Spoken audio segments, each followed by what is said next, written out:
Abra sua Bíblia comigo em 2 Timóteo, capítulo 1, versículos de 1 a 7. É bem legal, vale a pena. Se vocês estão prontos, levante bem alto sua Bíblia e diga comigo: essa é minha Bíblia. Eu sou. O que ela diz que eu sou, eu tenho. O que ela diz que eu tenho, e eu posso. Abrirei meu coração, deixarei a palavra de Deus entrar. Amém. 2 Timóteo 1, versículo 1. Paulo, apóstolo de Cristo Jesus, pela vontade de Deus, conforme a promessa da vida em Cristo Jesus, ao amado filho Timóteo, que a graça, a misericórdia e a paz da parte de Deus Pai e de Cristo Jesus, nosso Senhor, estejam com você. Dou graças a Deus, a quem desde os meus antepassados sirvo com a consciência limpa, porque sem cessar lembro de você nas minhas orações, noite e dia. Lembro das suas lágrimas e estou ansioso por ver você, para que eu transborde de alegria. Lembro da sua fé sem fingimento, a mesma que primeiramente habitou em sua avó Loide e a sua mãe Eunice, e estou certo de que habita também em você. Por esta razão, venho lembrar-lhe que vive o dom de Deus que está em você, pela imposição das minhas mãos. Porque Deus não nos deu espírito de covardia, mas de poder, de amor e moderação. Vamos orar? Senhor, fala conosco, traz a Tua palavra ao nosso coração, enche a nossa vida de esperança, de fé, de alegria, de renovo, Pai, em nome de Jesus. Queremos ouvir Tua voz, Senhor. Abre os nossos ouvidos para entender a Tua palavra, em nome de Jesus. Amém. Tema de hoje: você não pode deixar a chama apagar. Acho tão bonito esse texto, porque quando eu li esse texto, eu lembrei da minha história com o cristianismo. Eu acho que todos nós temos alguém que é referência para nós, que foi importante na nossa caminhada com Deus. Você chegou aqui através de alguém falou com você, alguém ministrou para a tua vida. No meu caso, os meus primeiros princípios espirituais foram com os meus pais. Mas meus pais eram pessoas muito diferentes, gente completamente fora do comum. Meu pai, ele tinha um temor pela Bíblia, um amor pela Bíblia, mas com certeza meu pai não era uma pessoa perfeita. Eu me lembro do meu pai, por exemplo, ter uma atitude diferente, assim, que ele fumava. Eu achava incrível isso. Como é que meu pai podia ser crente fumando? E ele fazia isso. Mas ele amava a palavra de Deus, ele gostava da Bíblia. Já minha mãe, com todas as doenças que ela passou na vida dela, ela era uma mulher de oração. Já contei para vocês quantas vezes fui impactado com minha mãe orando. E como ela acreditava no poder de Deus. E por que eu estou falando isso? Porque, embora a minha família não fosse perfeita, havia algo que era diferente lá em casa. A fé, a presença do Senhor, o desejo de buscar Deus, não era falsidade, era sincero. E muitas vezes o que marca a nossa vida, querido, não é as regras, as coisas que as pessoas começam a falar para nós, mas é esse testemunho sincero da presença de Deus. E Paulo vai dizer para nós que esse jovem rapaz, Timóteo, ele é agora o pastor da igreja de Éfeso, há 4 anos ele está pastoreando, e Paulo está preso em Roma, bem na época do império, onde Nero estava dominando tudo e matando os cristãos. E Paulo sabe que a vida dele está chegando ao fim, ele sabe que essa é uma carta de despedida. É a segunda carta que ele escreve. A primeira ele escreveu logo no início do ministério do Timóteo, em Éfeso, e agora ele vai partir, provavelmente em pouco tempo, e como a gente sabe, provavelmente decapitado, e ele vai terminar o tempo de ministério dele. Então ele escreve essa carta para o filho dele, e nessa carta ele fala: olha, eu quero dizer uma coisa para você. Eu vejo a tua fé sincera, eu vejo que você é uma pessoa que busca Deus, mas deixa eu explicar para você que essa fé não começou do nada.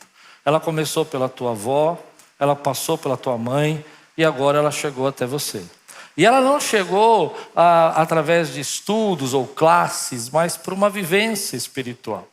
E aqui ele vai alertando para nós a importância da gente trazer essa sinceridade para dentro da nossa casa. Como que a gente transmite isso de forma sincera? Então é isso que eu quis falar dos meus pais, porque meus pais, na verdade, eles tinham muitos erros. Mas quando minha mãe fechava a porta do quarto dela, o céu descia, ia para lá e não tinha quem duvidasse que Deus falou com a minha mãe. E era tremendo isso. E meu pai também tinha muitos problemas teológicos, ele fazia muita confusão de teologia, ele misturava teologias de várias fontes diferentes. Era um perigo as teologias do meu pai. Ele misturava tudo. Eu não vou nem contar as misturas que ele fazia, mas ele falava da Bíblia com um desejo do coração. Ele tinha uma alegria. E eu me lembro que meu pai, toda sexta-feira, ele me trazia um artigo datilografado, escrito ali, escrevia à mão, depois pedia para a secretária datilografar um texto, uma devocional que ele me trazia e falava assim: foi isso que Deus falou comigo. Algumas eram umas pérolas maravilhosas, outros eram umas heresias bravas, mas Deus usou a vida dele para deixar um legado para mim, para a gente buscar a palavra de Deus. E é isso que eu quero dizer para você, porque às vezes a gente acha que esse legado, essa transmissão só acontece com gente perfeita, e na verdade acontece com gente sincera. E eu quero saber se tem gente sincera aqui hoje, que entende o chamado de Deus, porque a fé sincera, ela é contagiante. Quando tem uma fé sincera, às vezes ela não é perfeita, mas ela é contagiante, ela marca a vida das pessoas. Você lembra de alguém que teve uma fé sincera do seu lado e marcou a sua vida? Quem lembra aqui pode levantar a mão e dizer glória a Deus por isso. Gente que falou com você, gente que pregou para você, e no caminho você percebeu que nem tudo era perfeito, nem tudo era do jeito que você achava que deveria ser, mas mesmo assim era uma fé que impactou tua vida e você louva a Deus por essa pessoa. Eu quero declarar aqui que eu louvo a Deus, apesar de tudo isso que eu conto para vocês, pelo meu pai, pela minha mãe, porque elas disseram para mim: esse é o caminho. Não somos perfeitos, mas nós cremos sinceramente que você vai ser muito feliz se você seguir esse caminho. E aqui está a primeira lição que eu tiro para a nossa vida. A fé sincera tem que ser transmitida. E uma das coisas mais bonitas é perceber que a fé não começou com Timóteo. Tudo que Deus está usando a vida dele hoje é um acontecimento não isolado, mas uma herança espiritual que vem através de história, geração, passado. E é isso que Paulo está lembrando. Olha, eu lembro da fé da tua avó, eu lembro o que ela fazia, eu lembro da tua mãe, e quanto Deus usou tudo isso. Aí isso vai levando a gente a pensar numa coisa, que essa é a primeira parte para mim do que Deus quer falar conosco. Quem foram as pessoas mais importantes que Deus usou para formar a sua fé? Você lembra delas? Quem falou de Jesus para você? Quem mostrou o caminho para a sua vida? Foram pessoas importantes para você? Foram pessoas que marcaram a sua vida? Foi por causa delas que você permaneceu em Cristo Jesus? E por que eu estou falando isso? Parece que isso não faz sentido. Mas é que essas pessoas geralmente têm 3 marcas que vão fazer a vida de alguém mudar. E é essas 3 marcas que eu preciso que você e eu cultivemos no nosso coração hoje. A primeira delas é que a palavra diz aqui que Paulo percebeu que a fé era sincera porque a palavra habitou dentro delas. E essas pessoas que marcam a nossa vida, essas pessoas que têm essa fé sincera, elas têm essa palavra que habita, uma palavra que faz morada e não só de passagem. E aqui está uma referência para nós. Antes da gente alcançar o púlpito, a pregação, ou fazer qualquer coisa para Deus, isso precisa alcançar o nosso coração. Precisa marcar a nossa vida. A palavra de Deus tem que fazer morada dentro da gente. Tem que habitar dentro de nós. Ela não pode ser uma coisa de passagem. Eu não quero ser crítico nessa ceia da família, mas ela não pode ser uma palavra que você vive a cada ano, ou cada mês, ou uma vez por semana. Ela precisa ser algo que habita dentro de você. É isso que marca a vida da gente. Gente que não consegue viver sem a presença de Deus. Gente que não consegue viver sem a palavra habitando dentro do seu coração. Você pode fazer muitas coisas, você pode realizar muitas coisas, eu espero que você realize todas elas, mas a palavra de Deus precisa habitar dentro de você. Esse é o desejo do meu coração e do seu coração. A gente tem muitos sonhos, a gente quer fazer muitas coisas, a gente quer realizar muitos planos. Quantos aqui querem fazer coisas grandes aí, viver sonhos grandes? Digam amém por isso. Mas a palavra de Deus precisa habitar dentro do nosso coração. A segunda característica que Paulo percebeu é que era uma fé sem fingimento. E é isso que eu quis falar dos meus pais. Apesar dos erros que eles cometiam, eu nunca vi fingimento no meu pai. Meu pai, quando falava com Deus, as orações dele eram bem diferentes. Ele chamava Jesus de JC. Não era uma referência teológica, irmãos. Mas ele chamava, acreditando mesmo, que o JC tinha respondido para ele. Eu não sei como explicar isso para você, mas eu me lembro muitas vezes do meu pai falou assim: eu já conversei com o JC e esse assunto está resolvido. E quando eu era pequeno, eu não entendia quem era o JC, porque para mim Jesus era Jesus. Ele falou: não, Jesus é para você, que eu sou íntimo dele, eu chamo ele de JC. E não era normal. Mas, querido, a fé dele não tinha fingimento. Ele acreditava.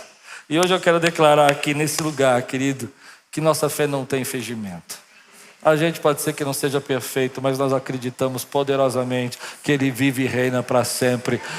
Nossa fé não tem teatro, a nossa fé não tem cera, porque a fé sincera é sem cera, né? Sem aquela cera. A gente está declarando aqui verdadeiramente que Jesus vive e reina para sempre. E quem acredita nisso com todo o seu coração, com toda a sua alma, que Ele é o Rei dos Reis, que Ele vive para sempre, que Ele é real, que Ele ressuscitou, que Ele habita em nossos corações por meio do Espírito Santo, dá um brado nesse lugar, dá glória a Deus, aleluia.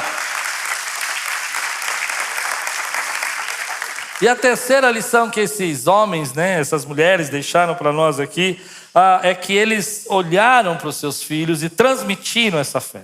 Eles habitavam dentro delas, eles eram sinceros, não tinham fingimento naquilo que acreditavam, mas eles transferiram essa fé para as pessoas. E essa é a nossa responsabilidade hoje, de transferir a tocha que passou por Lloyd, Eunice, chegou a Timóteo, chegou a você, chegou a mim. E hoje a nossa responsabilidade de transmitir essa palavra por meio não só de conceitos, ideias, doutrinas, mas pela nossa experiência real com aquele que vive e reina para sempre. Ele fala com você, ele anda com você, ele caminha com você, você sente a presença dele, você conversa com ele, ele é verdadeiramente o teu Deus.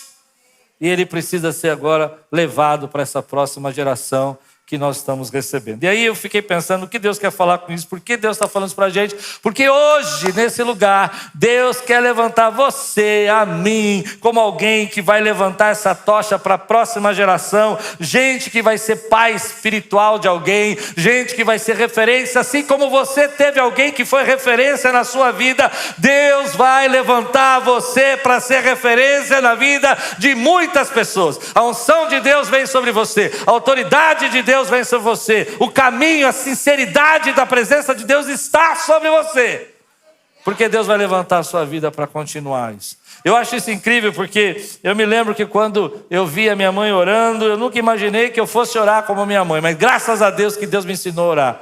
Eu lembro de ficar escutando minha mãe orando atrás da porta, para ver se ela estava lúcida, e uma das coisas que mais me impressionou na minha caminhada com Deus é que minha mãe parava de orar, ela não tinha lucidez nenhuma, mas quando ela estava orando, era lá lúcida. Eu falei, meu Deus, e eu entendi pelo Espírito Santo que a mente dela estava quebrada, mas o espírito dela estava ligado com o Pai.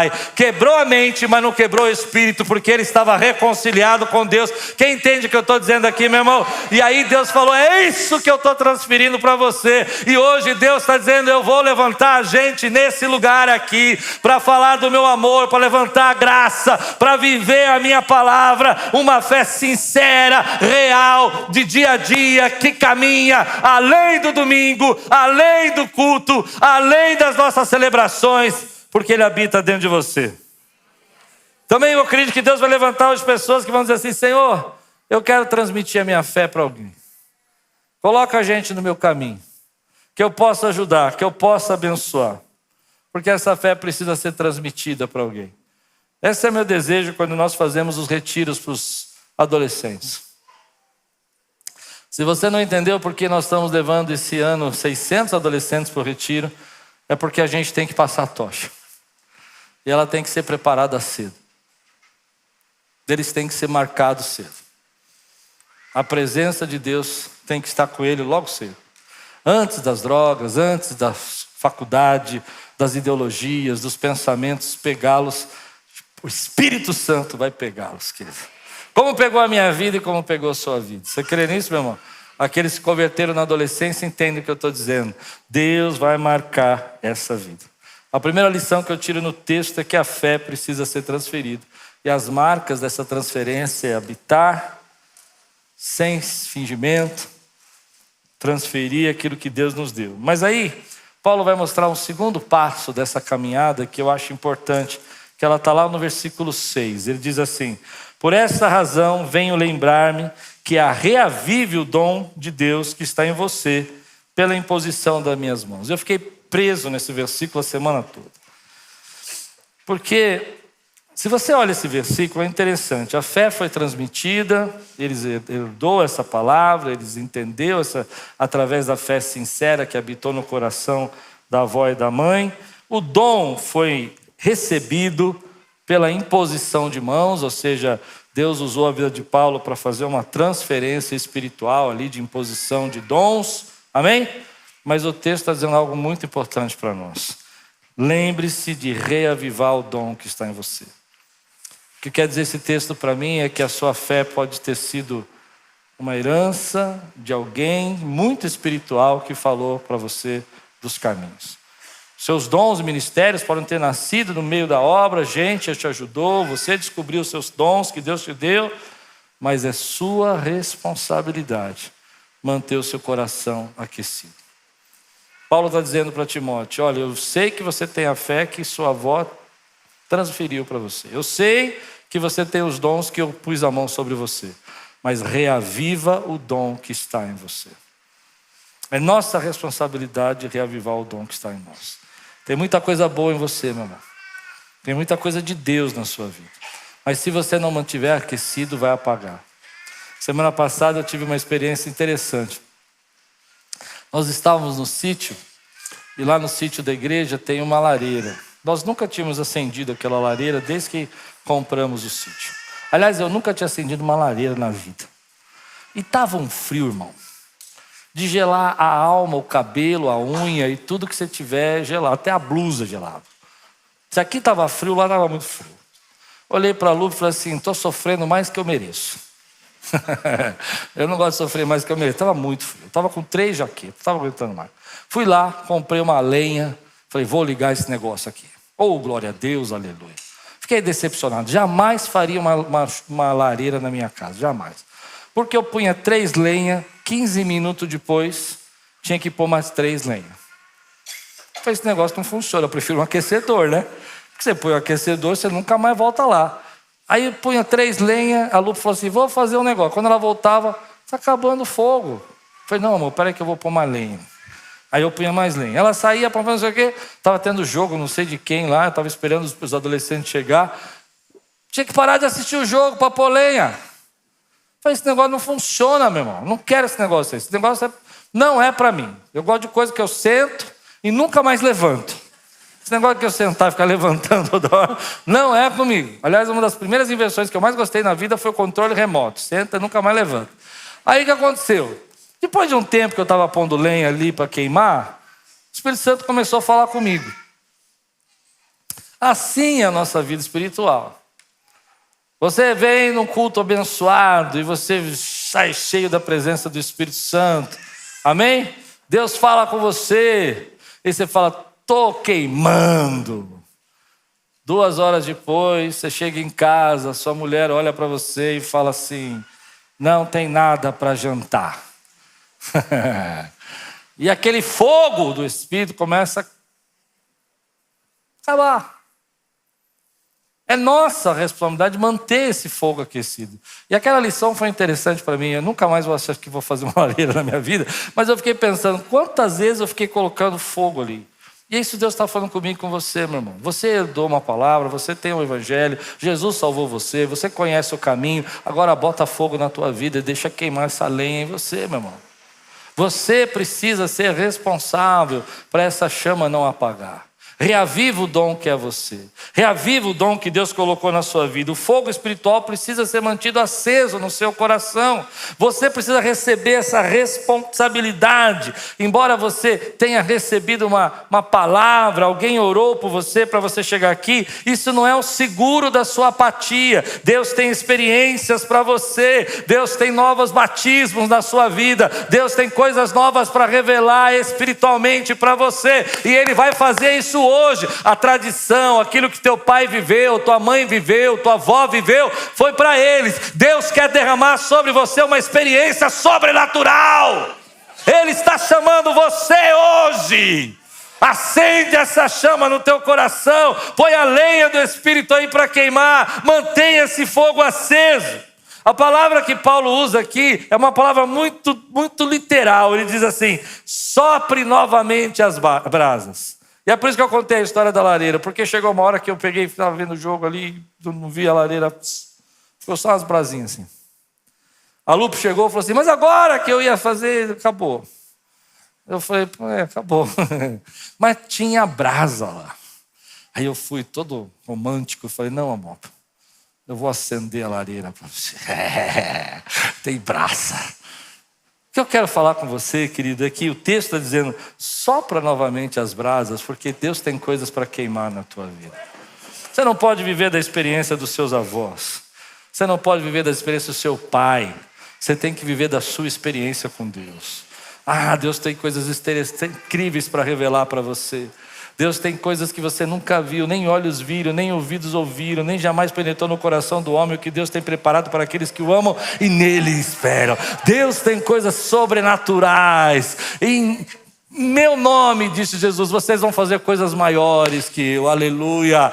Quando a gente começa a entender, querido, que Deus quer ter uma experiência conosco, não é a história da tua mãe, não é a história do teu avó, é a tua história com Ele. Então hoje Deus está dizendo: olha, amém, você recebeu dons, gente cuidou de você, agora é a sua responsabilidade de você ir além, de você viver experiências maiores comigo, e Deus tem coisas sobrenaturais para fazer na sua vida. Eu não sei você, mas eu não quero viver da história dos outros, eu quero ter a minha experiência com Deus. Eu quero dizer: Deus falou comigo, eu vi a glória de Deus, eu ouvi Deus, eu caminhei com o Senhor.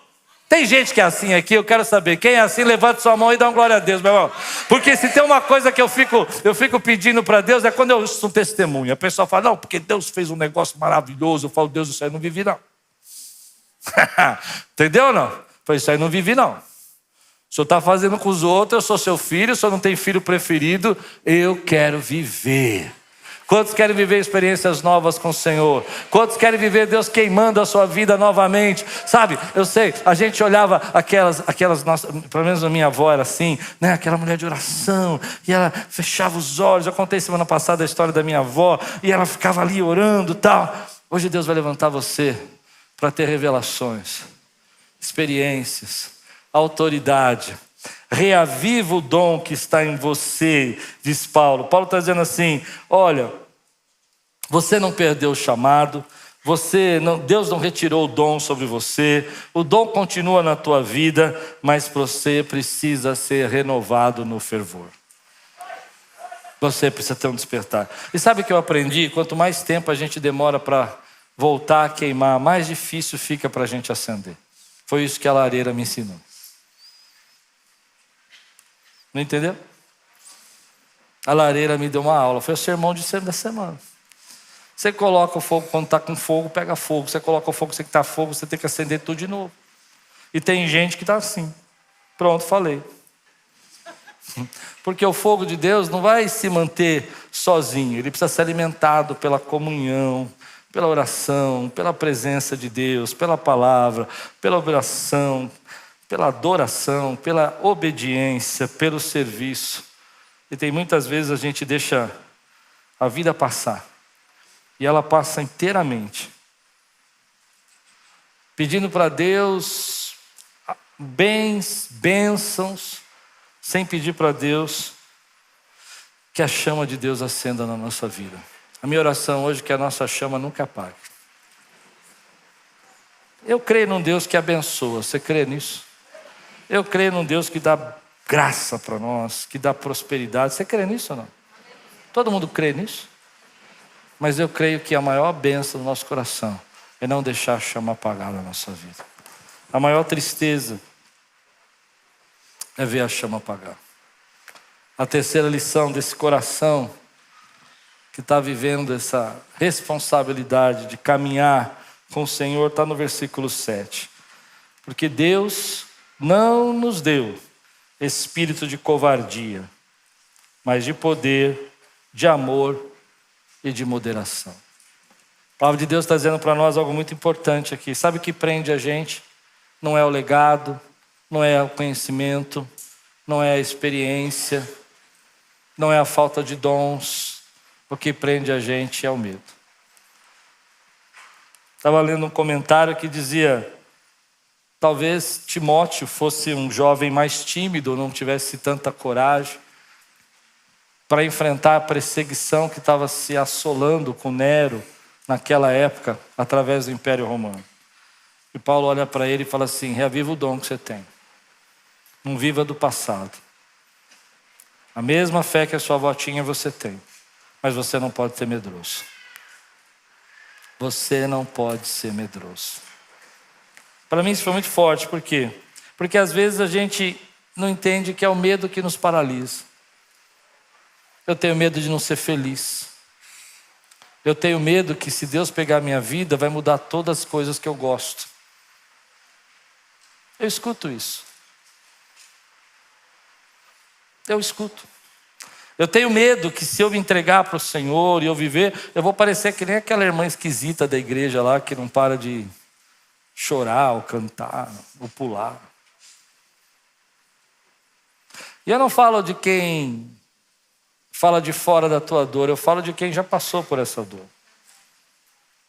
Quando Deus me chamou para o ministério, o meu maior medo era ser pastor. Porque o meu irmão já era pastor.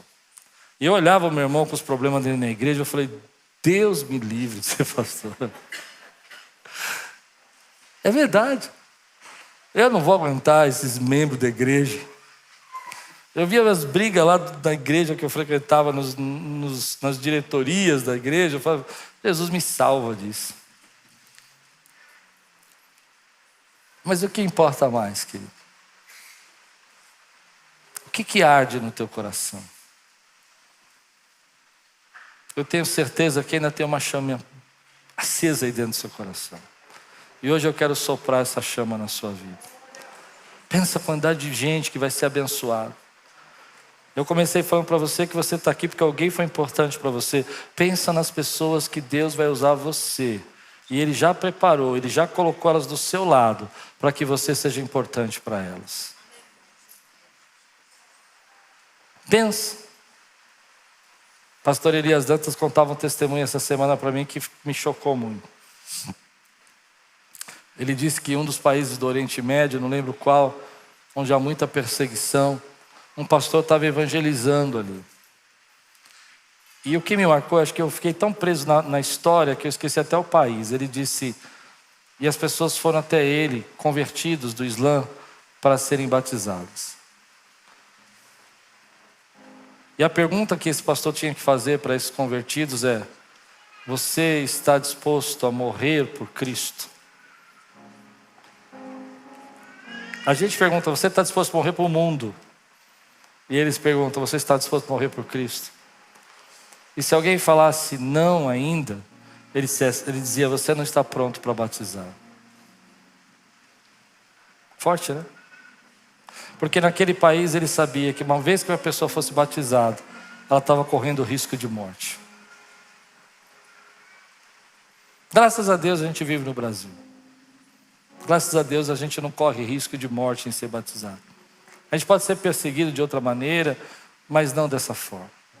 Mas Deus hoje está dizendo para você: eu não te dei espírito de covardia. Eu te dei espírito de autoridade, de poder, para você levar a tocha para a próxima geração. Uma das coisas que mais cresce hoje nas igrejas não são os convertidos, são os desigrejados. E se a gente não parar com isso agora, meu irmão, em alguns anos não vamos ter mais uma igreja. A Europa já não tem mais. Canadá já não tem mais. E hoje eu quero pregar para quem tem uma chama acesa no coração. Eu quero pregar para alguém que está sedento por Deus e dizer: reaviva o dom que você tem. Não é a perfeição, é a sinceridade. Não é o que você fez no passado, mas é o que você quer fazer a partir de agora na presença do Senhor. Deus quer usar a tua vida. Você é diferente de mim, mas você atinge pessoas que eu não vou atingir nunca. E Deus vai usar você para fazer isso. Reaviva o dom que há em você. Não tenha medo.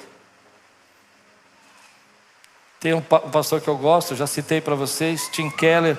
Ele explica que a palavra que Paulo usou aqui como moderação significa saber, na visão dele, separar o importante do urgente. E ele disse que a gente é uma geração imediatista. Tudo é urgente. Eu preciso ser feliz agora, eu preciso realizar meu sonho agora, eu preciso viver agora.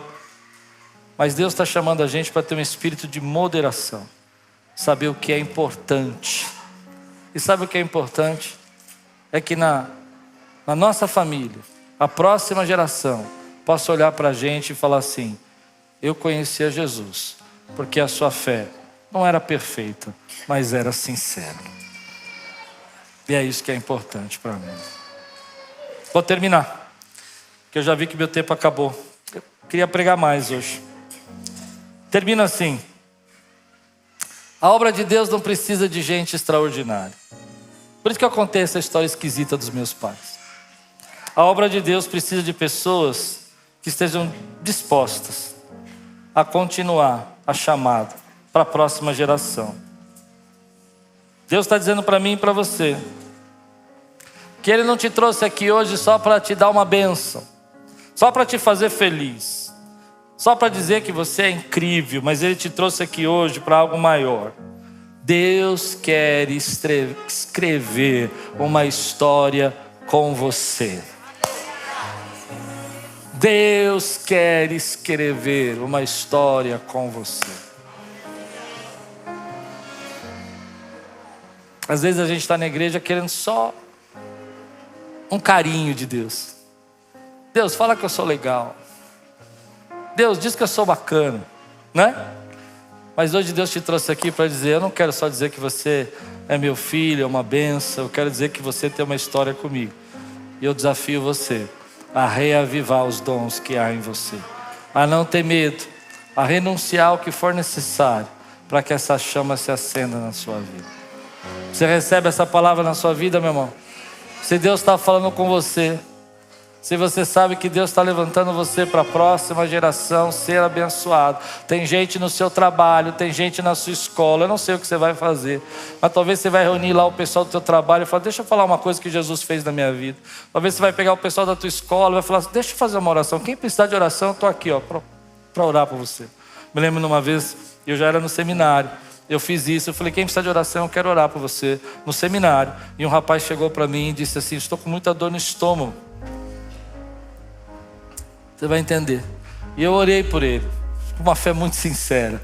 Quando acabou, ele falou assim: tá vendo? Só esses pentecostais fanáticos para acreditar em cura. Ele estava com dor de estômago, mas zombando de mim. Alguns dias depois eu percebi que ele não conversava direito comigo. Eu fui falar: o que aconteceu? Ele disse: eu zombei de você, mas eu fui curado e a dor de estômago saiu. E hoje ele é pastor.